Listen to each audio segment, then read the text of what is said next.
Okay, so last week I was talking on X with a bunch of people and we were debating tipping in America. Is tipping good? Is tipping bad? Should we pay people more? Do people deserve a living wage? Goes on forever. Tale as old as time. So I said, listen, the American system, the system of bars and restaurants in America evolved for a reason. You can get mad at the bar owner, but most of these guys are making $100,000 to keep $7,000.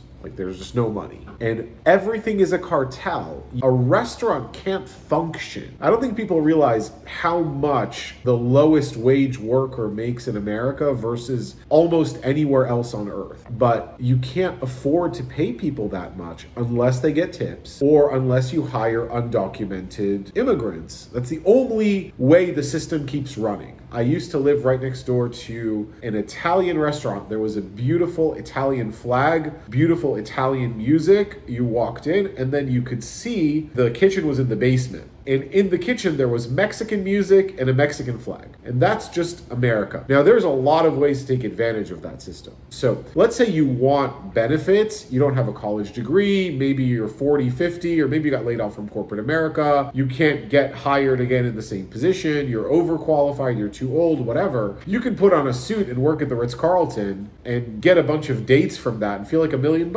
And you get benefits and you get tips and you sell the Dom Perignon. Life is good. If you're 20 years old, really good looking guy who used to play sports, or just good looking girl, not coordinated, you can just bartend, go to community college, make $100,000, $200,000 or more a year, and then just buy Bitcoin and live at home. And then 2 years later, graduate from an Ivy League, and life is pretty great. There's so many ways to exploit the system. If you own a bar, it's extremely difficult to make money unless it's fast food or it's very commoditized. That's why there's 400 Shake Shacks and there's one 11 Madison Park. These things do not scale. But there's a ton of inefficiencies. Let's say you had a really successful restaurant. I knew a guy who shared a helicopter back with him, and really successful restaurant, but no money. He was always jealous of the bartender going on 3 Tinder dates a week and coming home with $2,000-$3,000 of cash. I don't think you need to wait for Trump or Kamala. I don't think this guy was paying taxes. Let's put it that way. So life's pretty good. But he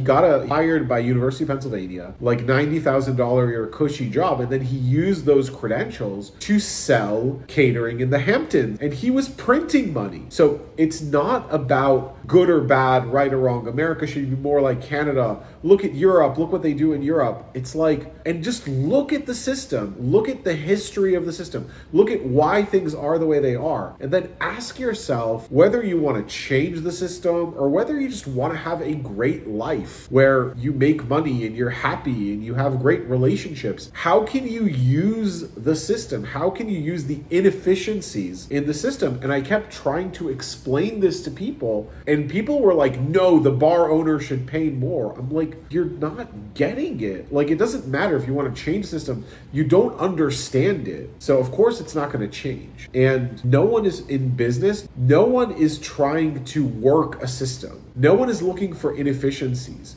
Everybody wants to be right or wrong. Everybody walks around like they're a puppy and they just either love something or hate something. So if all you do is you elevate yourself from that, go to college versus don't go to college, own a restaurant, these are such stupid, this is 10-year-old reading level, play a different game. Think about why things are the way they are and how it can help you. And if you do that, you're way ahead of the game.